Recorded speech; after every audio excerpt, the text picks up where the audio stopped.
Mas, irmãos, a paz do Senhor Jesus Cristo, na noite dessa terça-feira, dia 12 de maio, vamos trazer mais uma reflexão para abençoar a vida dos irmãos. E desta vez está aqui em Lucas, capítulo 11. Nós vamos ler versículo 27 ao 32. E aconteceu que, dizendo ele estas coisas, uma mulher dentre a multidão, levantando a voz, lhe disse: Bem-aventurado o ventre que te trouxe e os peitos em que mamaste. Mas ele disse: Antes, bem-aventurados os que ouvem a palavra de Deus e aguardam. E, ajuntando-se a multidão, começou a dizer: Maligna é esta geração, ela pede um sinal. E não lhe será dado outro sinal, senão o sinal do profeta Jonas. Porquanto, assim como Jonas foi sinal para os ninivitas, assim o Filho do Homem o será também para esta geração. A rainha do sul se levantará no dia do juízo com os homens desta geração e os condenará.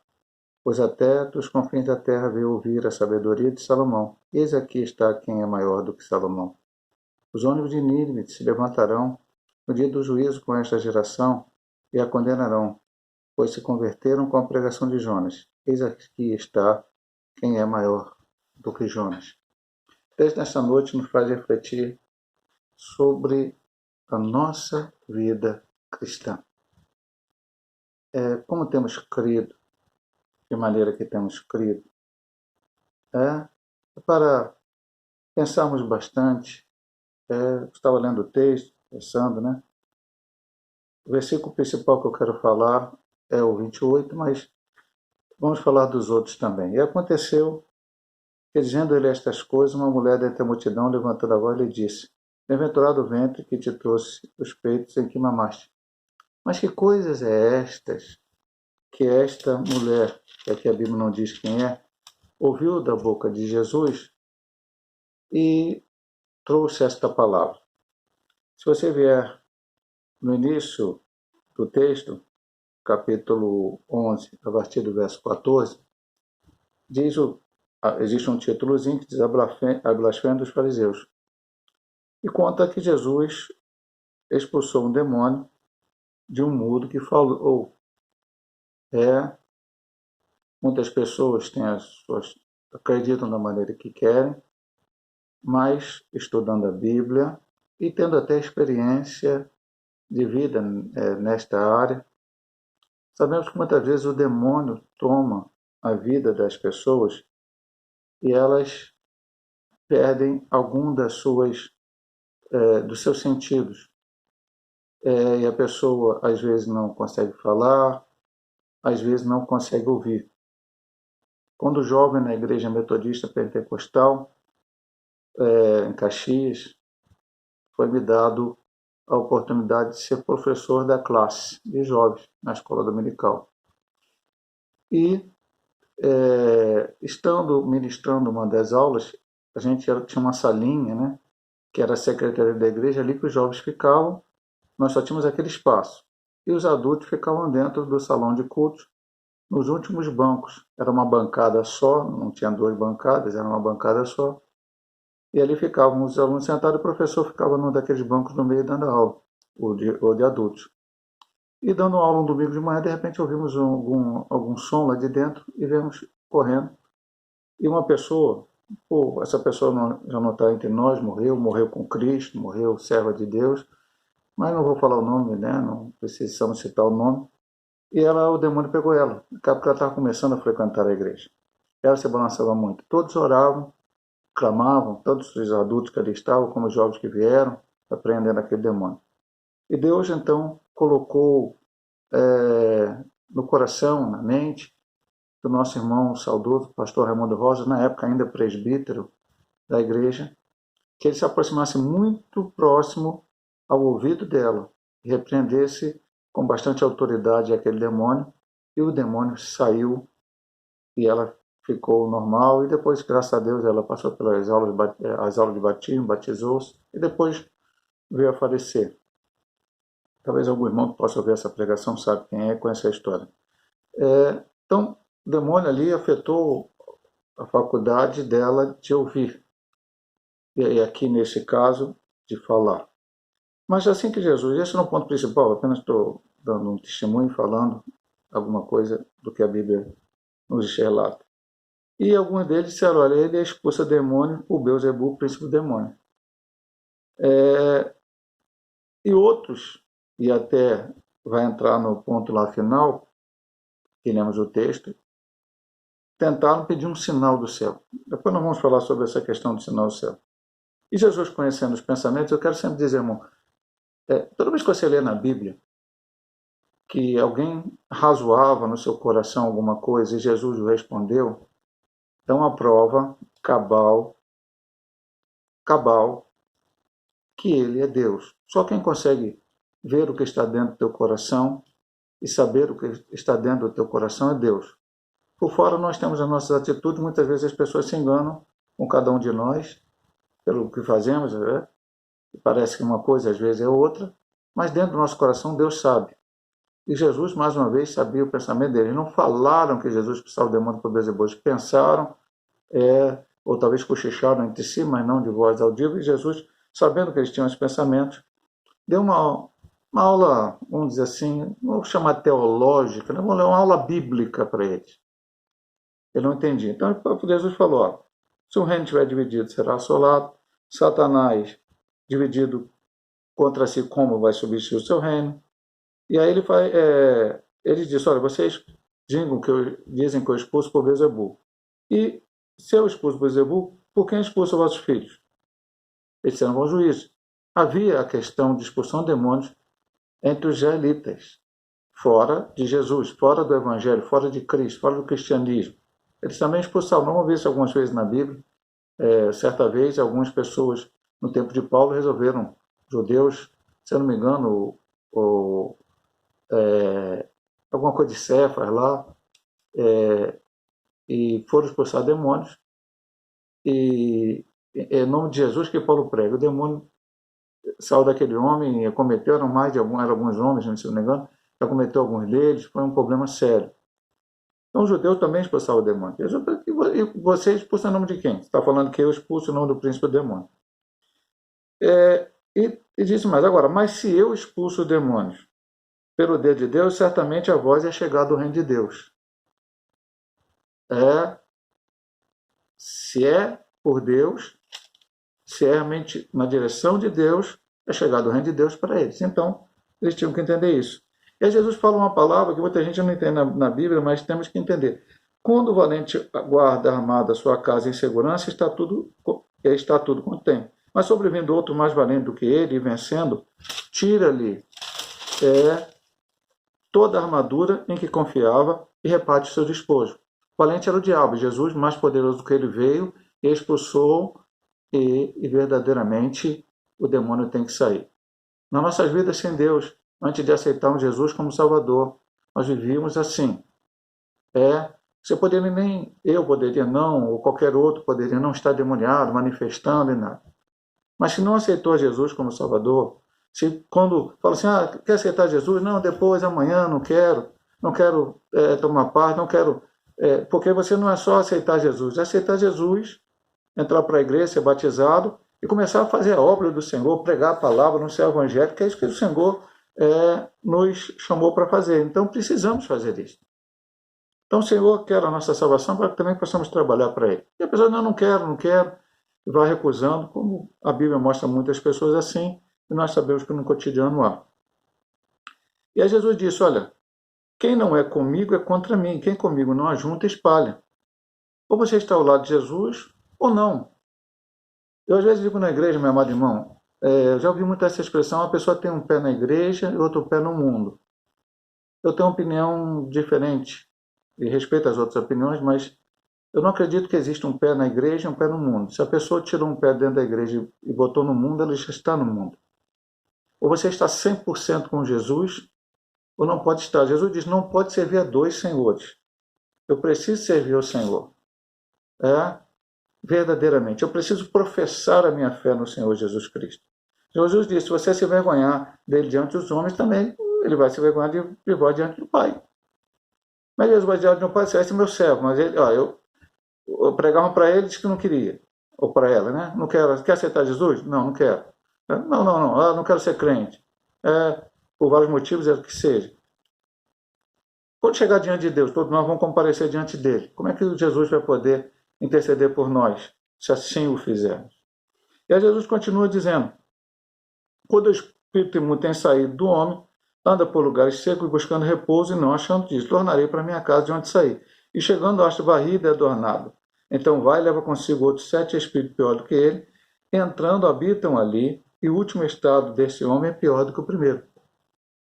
Porque o espírito sai dessa pessoa, ele volta e acha a casa vazia. E aí ele vai voltar com outros espíritos imundos e vai ser pior o estado. Às vezes, quando a gente vê isso na vida de algumas pessoas, e só o Evangelho de Cristo pode transformar isso.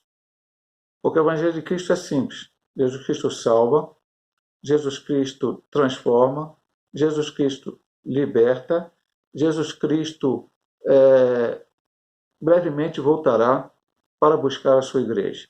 É isso que o Evangelho é. As outras coisas que podem acontecer, se eu for crente, talvez eu venha a enriquecer financeiramente. Não, isso aí é a coisa complementar. Eu vou ser curado das minhas enfermidades? Sim, está aí na Jesus Cristo cura. Você liberto? Você liberta. Você transformado? Você é transformado.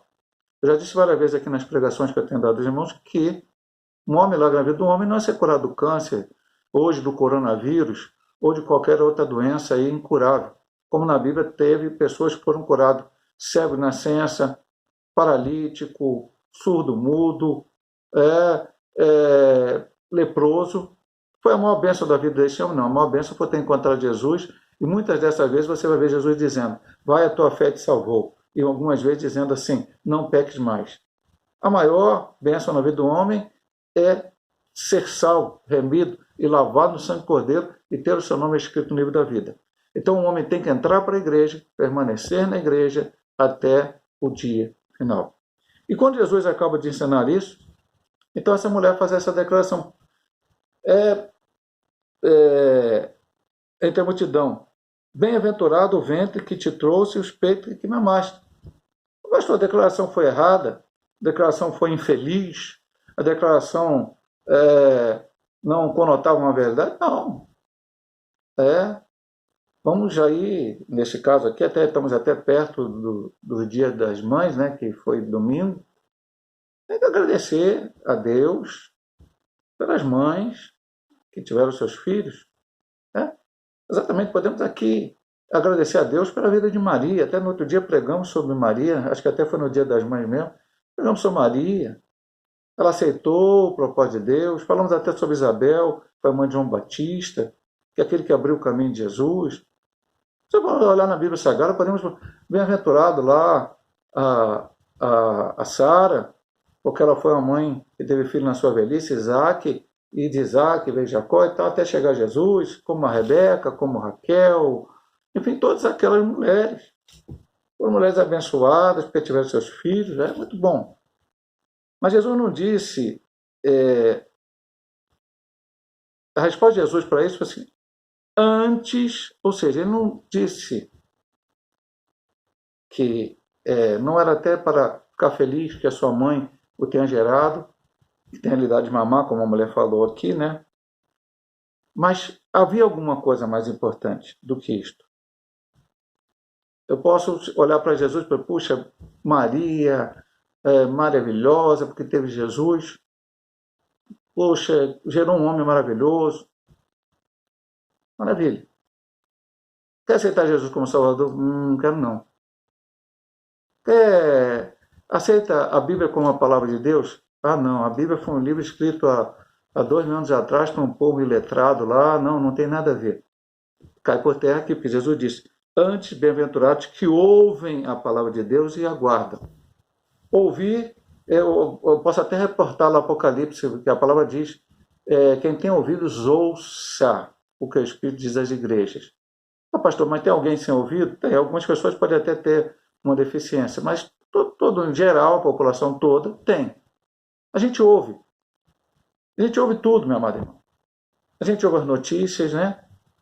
Hoje tem muita gente que ouve diariamente as notícias sobre o coronavírus. Nós também ouvimos. Outros ouvindo as notícias todas sobre a política brasileira, sobre quem fez aquilo, ou quem falou aquilo, ou quem agiu assim. Todo mundo antenado, sem problema nenhum. Pastor, isso é pecado? Não. E outras coisas que nós ouvimos também. Mas o principal é ouvir a palavra de Deus. Mas é só ouvir, pastor? Não, e guardar.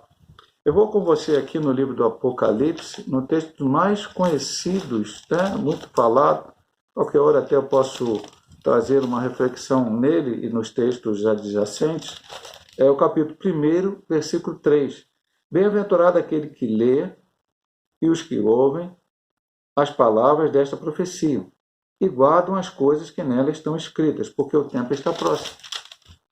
E a profecia que João estava dizendo não é só o Apocalipse, era o Apocalipse, mas não só o Apocalipse, mas o total da palavra de Deus. Então, bem-aventurados que ouvem as palavras de Deus e aguardam. Não é só ouvir, é guardar. O que é guardar, pastor?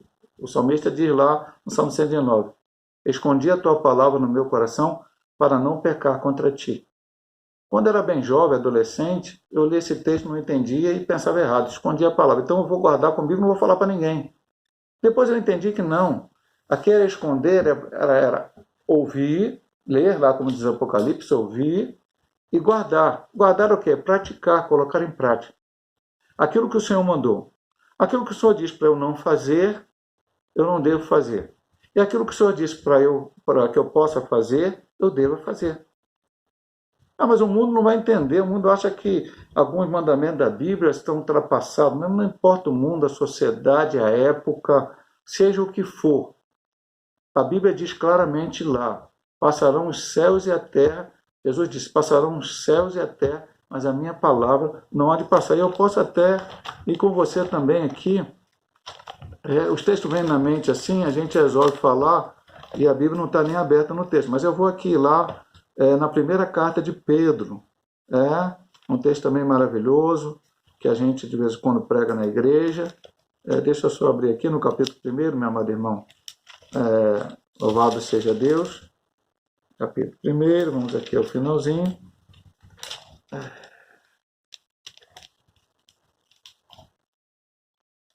A folha da Bíblia resolveu prender aqui agora. Vai abrir em nome de Jesus. Vamos. Aqui, ó. Porque toda a carne é como a erva, e toda a glória do homem como a flor da erva. Secou-se a erva e caiu a sua flor, mas a palavra do Senhor permanece para sempre. E esta é a palavra que entre vós foi evangelizada. 1 Pedro, capítulo 1, 24 a 25. Então a palavra de Deus, ela permanece. E ela não pode permanecer para ficar num... Eu vou dizer para o irmão, nada contra deixar a sua Bíblia aberta no Salmo 23 ou outra parte da Bíblia em cima de uma estante de algum lugar.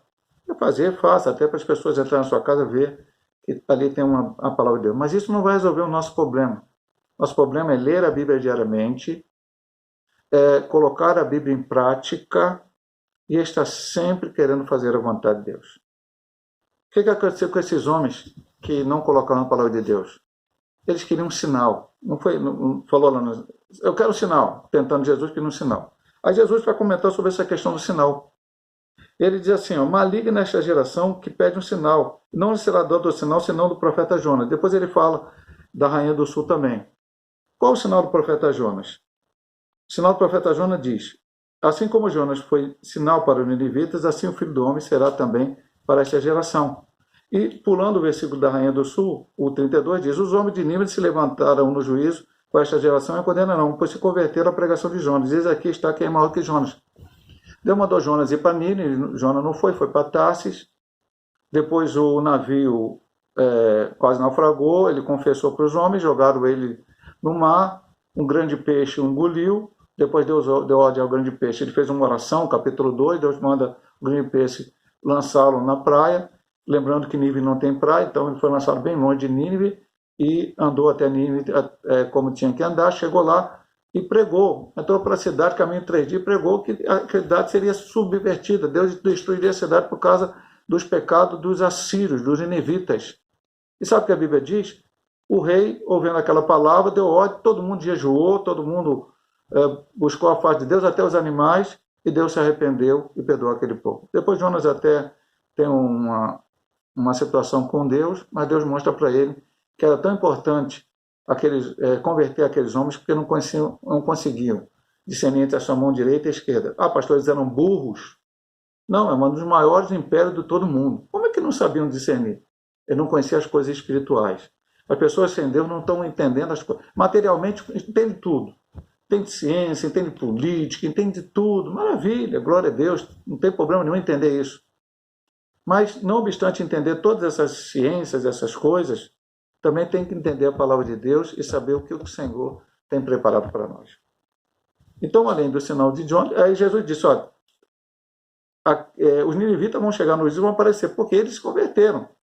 Ou pelo menos aquela geração, aquele povo daquela época de Nínive. Aqui estamos quem é maior que Jonas, e o pessoal não está se convertendo, está querendo outro. É como hoje. Jesus não é suficiente, as pessoas procuram muitas outras coisas além de Jesus. Só um Salvador, só um outro mediador, é Jesus Cristo. E é nesse que nós temos que confiar e crer. Mesmo no momento de crise, dificuldade e problema. Ah, pastor, mas Deus não pode usar os homens? Pode, Deus vai usar os homens na sua inteligência, na sua sabedoria, mas eu confio no Senhor. Em primeiro lugar. Houve homens de Deus que foram sábios, fizeram coisas excelentes. Mas o que eram eles? Não era nada, se não fosse sem Deus. Daniel foi dado a ele uma das missões mais difíceis pelo rei Nabucodonosor. Não a ele, foi dado aos magos, sábios, entendido, o pessoal que entendia tudo ali na Babilônia. O rei teve um sonho, esqueceu o sonho e queria que as pessoas falassem para ele o sonho e a interpretação. Ia matar todo mundo, porque ninguém sabia fazer isso. E Daniel, então, pediu um tempo para o seu chefe ali, né, que estava sobre ele, para falar com o rei. E disse ao rei que desse um tempo. O rei aceitou. Daniel e seus 3 amigos, Misael, Azarias e Ananias, foram orar. E Deus revelou a Daniel. E Daniel chegou diante do rei. Eu disse, rei, o sonho foi esse, a interpretação é essa. O rei, e tal, você, Daniel, não. Eu não sou nada. O Deus dos céus, o Senhor, o Criador dos céus e da terra, queria revelar isso ao rei, e ele revelou. E depois houve outro sonho, e aí o rei não esqueceu, mas contou o sonho, e novamente Daniel interpretou. Eu posso andar na Bíblia Sagrada sobre muitos outros homens de Deus. José do Egito foi bem parecido com isso no caso de sonhos. Então, o que eu sou? Sou nada. Deus é tudo. João Batista, que a Bíblia diz que entre os nascidos de mulher não houve maior profeta do que João Batista, ele diz lá no capítulo 1, se eu não me engano, versículo 29. Se não é, não, 29 é o Cordeiro de Deus que tira o pecado do mundo. Mas em outro versículo ele diz o seguinte: é necessário que ele cresça, Jesus cresça, e eu, João Batista, diminua. Para que o nome de Deus seja glorificado. E o segundo ponto é a rainha do sul. Se levantará no dia do juízo com os homens desta geração e os condenará, pois até dos confins da terra veio ouvir a sabedoria de Salomão. E eis aqui está quem é maior do que Salomão. Jesus é maior que Salomão, que Jonas, que Davi, que Moisés, qualquer outro homem que veio nessa face da terra. Ah, pastor, só para o passado? Não. Ah, pastor, eu creio muito no que Einstein falou. Não tem problema, Einstein foi um homem inteligentíssimo, falou muitas coisas e tal, mas Jesus é maior que Einstein. Jesus é maior do que qualquer sábio do século XXI, do século XX, do século XIX, do século XVIII. Qualquer homem que descobriu qualquer coisa. Jesus é maior do que todos esses. Então, que sinal eu quero hoje? Para crer em Jesus? Já disse aqui e volto a dizer, está lá em João capítulo 20. Os sinais que Jesus fez aqui, as curas, os milagres, são suficientes para que nós creiamos que Ele é Filho de Deus. A nossa fé tem que estar firmada somente, completamente, inteiramente em nosso Senhor e Salvador Jesus Cristo. E na sua palavra. Passará os céus e a terra, mas a palavra do Senhor, ela não passará. Quero orar por você nesta noite. Pai eterno, Pai amado, estamos vivendo momentos difíceis. Às vezes a nossa fé é provada. Vem dúvidas. Talvez, Senhor Deus, como aqueles homens do passado, queremos até um sinal. Talvez muitos venham até ter dúvidas. Será que Jesus vai voltar? Ou algo parecido. Mas, Senhor Deus, a Tua palavra, ela não passa. Essa é a promessa do Senhor. Nós cremos na Tua palavra. cremos no teu poder, cremos na tua graça, na tua misericórdia, no teu amor. Senhor Deus, no que estamos aguardando é brevemente a volta do Senhor Jesus Cristo, para estarmos na glória, recebendo os galardões que o Senhor preparou para a sua igreja. E aqueles que ainda não te aceitaram como Salvador, aqueles que ainda estão em dúvida, tira toda dúvida, Senhor, e coloca a fé verdadeira no Filho de Deus, que eles possam aceitar a Cristo como Salvador e ter a sua vida transformada pelo poder remidor do sangue de Cristo Jesus. Abençoa a tua igreja, abençoa o teu povo, Senhor. Nós te pedimos e agradecemos em nome de Jesus. Amém. Deus possa te abençoar nesta noite, meu amado irmão, minha amada irmã, em nome de Jesus.